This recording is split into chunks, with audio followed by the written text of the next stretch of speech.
ओम शांति। ओम शांति। 25/12/2024 के ईश्वरीय महावाक्य। मीठे बच्चे, कदम कदम श्रीमत पर चलना यही हाईएस्ट चार्ट है। जिन बच्चों को श्रीमत का रिगार्ड है वह मुरली जरूर पढ़ेंगे। मीठे बच्चे, कदम कदम श्रीमत पर चलना यही हाईएस्ट पार्ट है। जिन बच्चों को श्रीमत का रिगार्ड है वह मुरली जरूर पढ़ेंगे। प्रश्न है, तुम ईश्वर के बच्चों से कौन सा प्रश्न कोई भी पूछ नहीं सकता है? बाबा का उत्तर है, तुम बच्चों से यह कोई भी नहीं पूछ सकता कि तुम राजी खुशी हो, क्योंकि तुम कहते हो हम सदैव राजी हैं। प्रभाती पार ब्रह्म में रहने वाले बाप की वह मिल गया, बाकी किस बात की परवाह करनी। तुम भल बीमार हो तो भी कहेंगे हम राजी खुशी हैं। ईश्वर के बच्चों को किसी बात की परवाह नहीं। बाप जब देखते हैं इन पर माया का वार हुआ है तो पूछते हैं, बच्चे राजी खुशी हो? ओम शांति। बाप समझाते हैं, बच्चों की बुद्धि में यह जरूर होगा कि बाबा बाप भी है, टीचर और सुप्रीम गुरु भी है। इस याद में जरूर होंगे। यह याद कभी कोई सिखला ना सके। कल्प कल्प बाप ही आकर सिखलाते हैं। वह ज्ञान सागर पतित पावन है, यह अभी समझाया जाता है, जबकि ज्ञान का तीसरा नेत्र दिव्य बुद्धि मिली है। बच्चे भल समझते तो होंगे, परंतु बाप को ही भूल जाते हैं तो टीचर गुरु फिर कैसे याद आएगा। माया बहुत ही प्रबल है जो बाप के तीनों रूपों को ही भुला देती है। कहते हैं हम हार खा गए। यूँ तो कदम कदम में पदम है, परंतु हार खाने से पदम कैसे होंगे। देवताओं को ही पदम की निशानी देते हैं।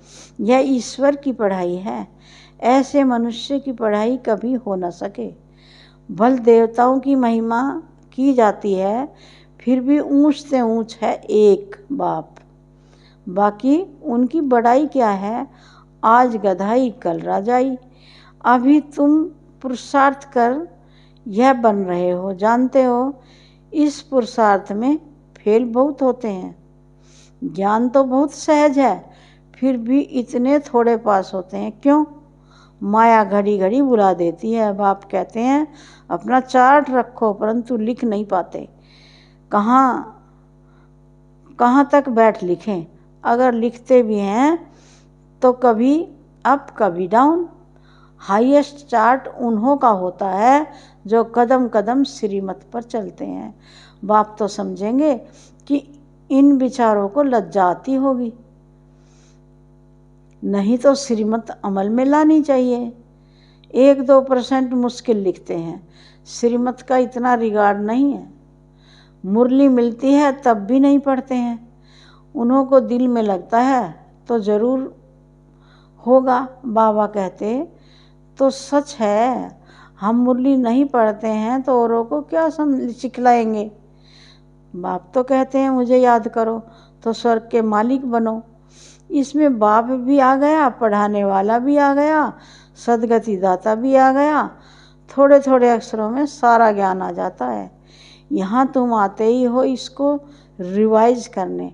भल बाप भी यही समझाते हैं, क्योंकि तुम खुद कहते हो हम भूल जाते हैं, इसलिए यहाँ आते हैं रिवाइज करने। भल कोई करते भी हैं तो भी रिवाइज नहीं होता। तकदीर में नहीं है तो तदबीर भी क्या करे। तदबीर कराने वाला तो एक ही बाप है, इसमें कोई की पास खातिरी भी नहीं हो सकती। उस पढ़ाई में तो एक्स्ट्रा पढ़ाने लिए टीचर को बुलाते हैं। यह तो तकदीर बनाने के लिए सबको एक रस पढ़ाते हैं। एक एक को अलग अलग कहाँ तक पढ़ाएंगे। कितने ढेर बच्चे हैं उस पढ़ाई में। कोई बड़े आदमी के बच्चे होते हैं, ऑफर करते हैं तो उनको एक्स्ट्रा भी पढ़ाते हैं। टीचर जानते हैं कि यह डल है, इसलिए पढ़ाकर उनको स्कॉलरशिप लायक बनाते हैं। यह टीचर ऐसा नहीं करते हैं, यह तो सभी को एक जैसा पढ़ाते हैं। एक्स्ट्रा पुरुषार्थ माना टीचर कुछ कृपा करते हैं। भल ऐसे तो पैसे भी लेते हैं, खास टाइम भी दे पढ़ाते हैं, जिससे वह जास्ती पढ़कर होशियार होते हैं। यह बाप तो सबको एक ही महामंत्र देते हैं, मन मना भाव। बस बाप ही एक पतित पावन है, उनकी ही याद से हम पावन बनेंगे। वह तुम बच्चों के हाथ में है, जितना याद करेंगे उतना पावन बनेंगे। सारा मदार हरेक के पुरुषार्थ पर है। वह तो तीर्थों पर यात्राएं करने जाते हैं, एक दो को देखकर भी जाते हैं। तुम बच्चों ने भी बहुत यात्राएं की हैं, फिर क्या हुआ? नीचे ही गिरते आए हैं। यात्रा किस लिए की? किस लिए है? इससे क्या मिलेगा? कुछ भी पता नहीं था। अभी तुम्हारी है याद की यात्रा, अक्सर ही एक है, मन मना भाव। यह यात्रा तुम्हारी अनादि है। वह भी कहते हैं हम यह यात्रा अनादिकाल से करते आए हैं। अभी तुम ज्ञान सहित कहते हो कि हम कल्प कल्प यह यात्रा करते हैं। यह यात्रा खुद बाप आकर सिखलाते हैं। उन यात्राओं में कितने धक्के खाते हैं, कितना शोर होता है। यह यात्रा है डेड साइलेंस की। एक बाप को ही याद करना है, इससे ही पावन बनना है। तुम्हें बाप ने यह सच्ची सच्ची रूहानी यात्रा सिखलाई है। वह यात्राएं तो तुम जन्म जन्मांतर करते ही रहे, फिर भी गाते हैं चारों तरफ लगाए फेरे। भगवान से तो दूर ही रहे, यात्रा से आकर फिर विकारों में गिरते हैं, तो क्या फ़ायदा? अभी तुम बच्चे जानते हो यह है पुरुषोत्तम संगम युग, जबकि बाप आए हैं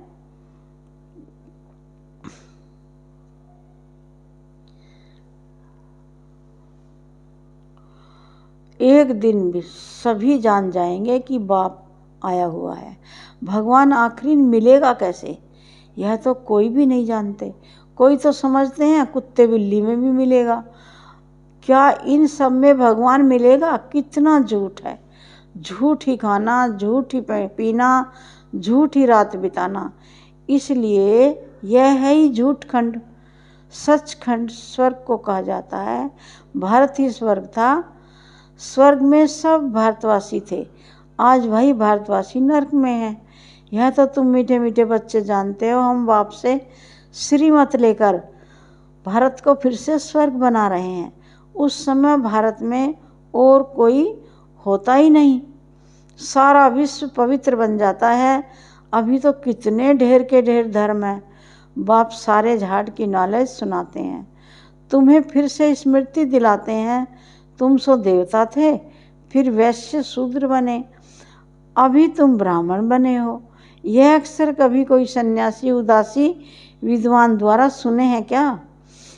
यह हमसों का अर्थ आत्मा, यह हमसों का अर्थ बाप कितना सहज करके सुनाते हैं।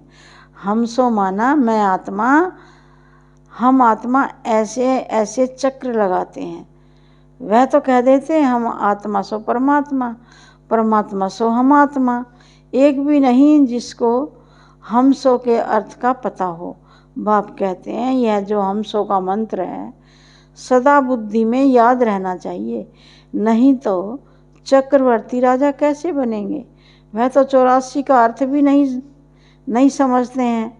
भारत का ही उत्थान और पतन गाया हुआ है। सतो प्रधान, सतो रजो तमो, सूर्यवंशी चंद्रवंशी। अभी तुम बच्चों को सब कुछ मालूम पड़ गया है। एक बाप बीज रूप को ही ज्ञान का सागर कहा जाता है। वह इस सृष्टि चक्र में नहीं आते हैं। ऐसे नहीं कि हम आत्मा से परमात्मा बन जाते हैं, नहीं। बाप आप समान नॉलेजफुल बनाते हैं, आप समान गॉड नहीं बनाते। इन बातों को अच्छी रीति समझना चाहिए, तभी बुद्धि में चक्र चल सकता है। तुम बुद्धि से समझ सकते हो कि हम कैसे 84 के चक्र में आते हैं। इसमें समय, वर्ण, वंशावली सब आ जाते हैं। इस नॉलेज से ही ऊंच से ऊंच बनते हैं। नॉलेज होगी तो औरों को भी देंगे। उन स्कूलों में जब इम्तिहान होता है तो पेपर आदि भराते हैं। पेपर विलायत से आते हैं। जो विलायत में पढ़ते होंगे उनमें भी कोई बड़ा एजुकेशन मिनिस्टर होगा तो जांच करते होंगे। यहाँ तुम्हारे पेपर्स की कौन जांच करेगा? तुम खुद ही करेंगे। खुद जो चाहिए सो बनो। पढ़कर जो पद बाप से चाहो वह ले लो। जितना बाप को याद करेंगे, दूसरों की सर्विस करेंगे, उतना ही फल मिलेगा। उन्हें सर्विस करने की फिक्र रहेगी कि राजधानी स्थापन हो रही है तो प्रजा भी चाहिए ना। वहाँ वजीर आदि है तो वजीर आदि की दरकार नहीं रहती। यहाँ तो जब अकल कम होता है तब वजीर की दरकार होती है। यहाँ बाप के पास भी राय लेने आते हैं। बाबा पैसा है, क्या करें, धंधा कैसे करें? बाप कहते हैं यह दुनिया के धंधे आदि की बात यहाँ नहीं लाओ। हाँ, कोई दिल शिकस्त हो जाए तो थोड़ा बहुत आथत देने के लिए बता देते हैं, लेकिन यह मेरा कोई धंधा नहीं है। मेरा धंधा है तुम्हें पतित से पावन बनाकर विश्व का मालिक बनाने का। तुमको बाप से श्रीमत सदा लेते रहना है। अभी तो सभी की है आसुरी मत। वहाँ तो सुख धाम है। वहाँ कभी ऐसे नहीं पूछेंगे कि राजी खुशी हो, तबीयत ठीक है। यह अक्सर यहाँ ही पूछा जाता है। वहाँ यह अक्सर होता ही नहीं। दुख धाम के कोई अक्सर ही नहीं। परंतु बाप जानते हैं बच्चों में माया की प्रवेशता होने के कारण बाप पूछ सकते हैं कि ठीक ठाक राजी खुशी हो। मनुष्य यहाँ के अक्सर को तो समझ न सके। कोई मनुष्य पूछे तो कह सकते हो कि हम ईश्वर के बच्चे हैं, हमसे क्या कुछ खैरापत पूछते हो? परवाह थी पार ब्रह्म में रहने वाले बाप की, वह मिल गया, अब क्या परवाह? वह हमेशा याद रहना चाहिए हम किसके बच्चे हैं। यही बुद्धि में ज्ञान है। जब हम पावन बन जाएंगे फिर लड़ाई शुरू होगी। तुमसे पूछेंगे जरूर। तुम कहेंगे हम तो सदैव राजी हैं, बीमार भी हो तो भी राजी हो, बाप की याद में हो तो स्वर्ग से भी यहाँ जास्ती राजी हो, जबकि स्वर्ग की बादशाही देने वाला बाप मिला है। हमको कितना लायक बनाते हैं, फिर हमको क्या परवाह है? ईश्वर के बच्चों को किस चीज़ की परवाह? वहाँ देवताओं को भी परवाह नहीं। देवताओं के ऊपर है ईश्वर, तो ईश्वर के बच्चों को क्या परवाह हो सकती? बाबा हमको पढ़ा रहे हैं। बाबा हमारा टीचर सतगुरु है। बाबा हमारे ऊपर ताज रखते हैं। इसको इंग्लिश में कहते हैं क्राउन प्रिंस। बाप का ताज बच्चा पहनेगा। तुम समझ सकते हो सतयुग में सुख ही सुख है। प्रैक्टिकल में वह सुख तब पाएंगे जब वहाँ जाएंगे। वह तो तुम ही जानो सतयुग में क्या होगा। यह शरीर छोड़ हम कहाँ जाएंगे? अभी तुमको प्रैक्टिकल में बाप पढ़ा रहे हैं। तुम जानते हो सच सच हम स्वर्ग में जाते हैं। वह तो कहते फलाना स्वर्ग में गया, परंतु उन्हें पता नहीं स्वर्ग और नरक किसको कहा जाता है। कल्प की आयु ही लाखों वर्ष लिख दी है। जन्म जन्मांतर यह ज्ञान सुनते सुनते गिरते आए। अभी तुम्हारी बुद्धि में है कि हम कहाँ से कहाँ आकर गिरे हैं। सतयुग में गिरते ही आए हैं, सतयुग से गिरते ही आए हैं। अभी हम इस पुरुषोत्तम संगम युग पर पहुँचे हैं। कल्प कल्प बाप आते हैं पढ़ाने। बाप के पास तुम रहते हो ना। यही हमारा सच्चा सच्चा सतगुरु है जो मुक्ति जीवन मुक्ति का रास्ता बताते हैं। जैसे ये बाबा भी सीखते हैं, ऐसे इनको देख तुम बच्चे भी सीखते हो। कदम कदम पर सावधानी रखनी होती है। मनसा वाचा कर्मणा, बहुत शुद्ध रहना। अंदर कोई भी गंदगी नहीं होनी चाहिए। बाप को घड़ी घड़ी बच्चे भूल जाते हैं। बाप को भूलने से बाप की शिक्षा भी भूल जाते हैं। हम स्टूडेंट हैं, यह भी भूल जाते हैं। बहुत सहज है, बाप की याद में ही करामात है। ऐसी करामात और कोई भी बाप सिखला न सके। इस करामात से ही तमो प्रधान से सतो प्रधान बनते हैं। तुम बच्चे जानते हो, शिव बाबा ने ब्रह्मा द्वारा आदि सनातन देवी देवता धर्म की स्थापना की है। जो धर्म सतयुग और त्रेता आधा कल्प चलता है, वह दूसरे धर्म वाले बाद में वृद्धि को पाते हैं। जैसे क्राइस्ट आया, पहले तो बहुत थोड़े थे, जब बहुत हो जाएं तब राजाई कर सकें। क्रिश्चियन धर्म अभी तक है, वृद्धि होती रहती है। वे जानते हैं कि क्राइस्ट द्वारा हम क्रिश्चियन बने हैं। आज से 2000 वर्ष पहले क्राइस्ट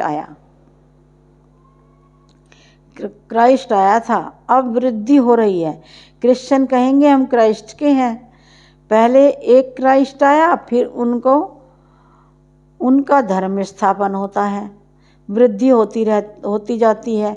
1 से 2, 2 से 4, फिर ऐसे वृद्धि होती जाती है। अभी देखो क्रिश्चियन का झाड़ कितना हो गया है। फाउंडेशन है देवी देवता घराना। इसलिए ब्रह्मा को ग्रेट ग्रेट ग्रैंडफादर कहा जाता है। परंतु भारतवासियों को यह भूल गया है कि हम परमपिता परमात्मा शिव के डायरेक्ट बच्चे हैं। क्रिश्चियन भी समझते हैं आदि देव होकर गए हैं, जिसके यह मनुष्य वंशावली हैं। बाकी वह मानेंगे तो अपने क्राइस्ट को बुद्ध को फादर समझते हैं। सिजरा है ना, जैसे क्राइस्ट का यादगार क्रिश्चियन देश में है, वैसे तुम बच्चों ने यहाँ तपस्या की है, तब तुम्हारा भी यादगार यहाँ माउंट आबू में है। अच्छा, मीठे मीठे सिकी लदे बच्चों प्रति माता पिता बाप दादा का याद प्यार और गुड मॉर्निंग। रूहानी बाप की रूहानी बच्चों को नमस्ते। हम रूहानी बच्चों की रूहानी माता पिता बाप दादा को याद प्यार, गुड मॉर्निंग और नमस्ते नमस्ते। धारणा के लिए मुख्य सार।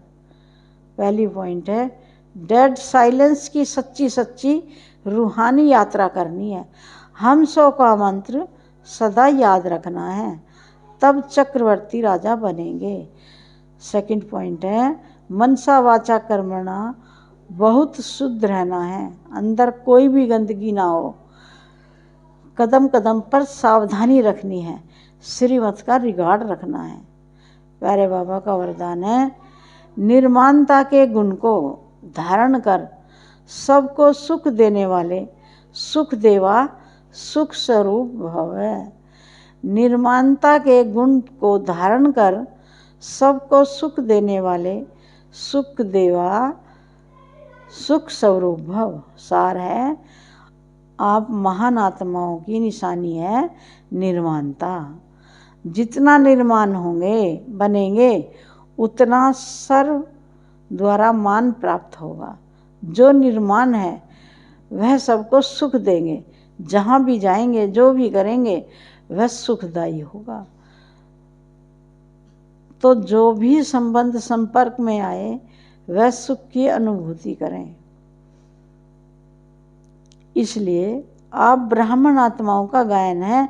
सुख के सागर के बच्चे, सुख स्वरूप सुख देवा, तो सबको सुख देते और सुख लेते चलो।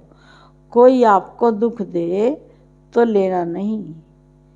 प्यारे बाबा का स्लोगन है, सबसे बड़े ज्ञानी वह है जो आत्माभिमानी रहते हैं। सबसे बड़े ज्ञानी वह हैं जो आत्माभिमानी रहते हैं। ओम शांति, ओम शांति।